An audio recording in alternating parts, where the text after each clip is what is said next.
வணக்கம், நான் உங்கள் குக்கிங் தமிழ் ஆனந்தி. நம்ம சேனலை இதுவரை சப்ஸ்கிரைப் பண்ணாதவங்க மறக்காமல் சப்ஸ்கிரைப் பண்ணிடுங்க. நாம் இன்றைக்கி பார்க்க போகிற ரெசிபி வெஜிடபிள் பீஸா. வாங்க எப்படி பண்ணுறதுன்னு பார்த்துடலாம். அதுக்கு முன்னாடி நமக்கு தேவையான காய்கறிகளை கட் பண்ணிக்கலாம். நான் வெங்காயம், தக்காளி, குடைமிளகாய், கேரட் எடுத்திருக்கேன். இந்த காய்கறிகள் அவங்கவுங்க விருப்பம்தான், எந்த காய்கறி போடணும்னு சொல்லிட்டு.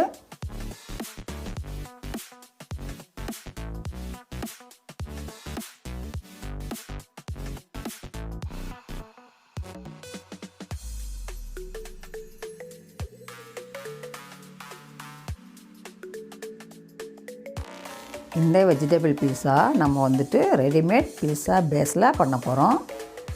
இந்த பீஸா பேஸு எப்படி பண்ணுறதுன்னு மேலே இருக்கிற ஐ பட்டனை கிளிக் பண்ணி பாருங்கள்.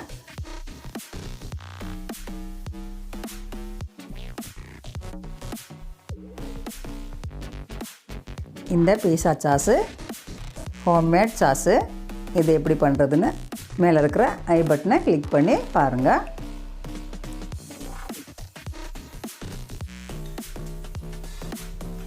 அடுத்து துருவிய சீஸ் தாராளமாக போட்டுக்கிறேன்.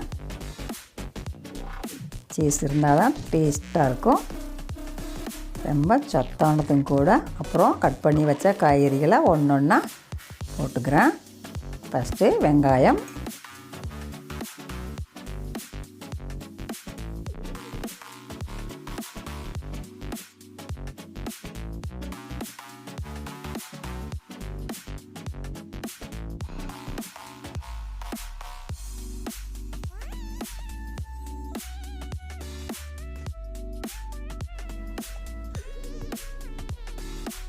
இப்போது கட் பண்ணி வச்சா தக்காளி,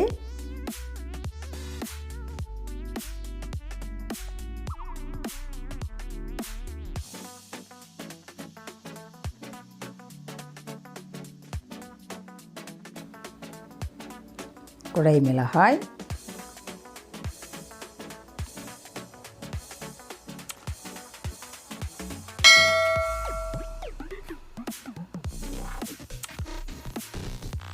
குடைமிளகாயை அப்படியே பரவலாக வச்சுக்கிறேன். அப்புறம் துருவிய கேரட்டுகளையும் தூவிக்கிறேன். நடுவில் ஒரு தக்காளி, ஒரு கேப்சிகமும் வச்சுக்கிறேன். அழகாக இருக்குது டிசைனுக்காக. இப்போது கொஞ்சமாக சால்ட்டு தூவிக்கிறேன்.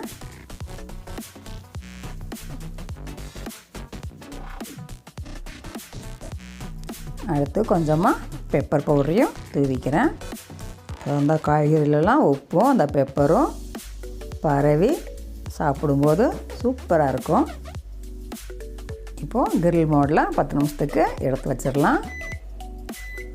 இப்போ தான் சீஸெல்லாம் உருகி சாப்பிடும்போது சூப்பராக இருக்கும். பாருங்கள், கலர்ஃபுல்லான வெஜிடபிள் பீஸா தயார். குழந்தைங்களுக்கு இந்த மாதிரி வீட்டிலையே செய்து கொடுங்க, அதுதான் ஆரோக்கியம். இந்த பீஸாவை சாஸு, க்ரீன் சாஸ் கூட தொட்டு சாப்பிடுங்க, சூப்பராக இருக்கும். நீங்களும் இது மாதிரி செய்து பார்த்துட்டு கமெண்ட் பண்ணுங்கள். பிடிச்சிருந்தால் லைக் பண்ணுங்கள், ஷேர் பண்ணுங்கள். நம்ம சேனலை இதுவரை சப்ஸ்கிரைப் பண்ணாதவங்க மறக்காமல் சப்ஸ்கிரைப் பண்ணிடுங்க.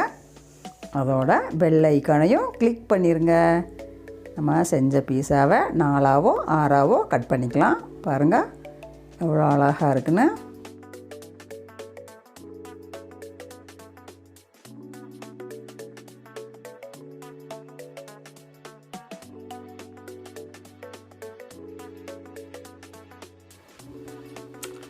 மீண்டும் ஒரு அருமையான ரெசிபியுடன் உங்கள் குக்கிங் தமிழ் ஆனந்தி.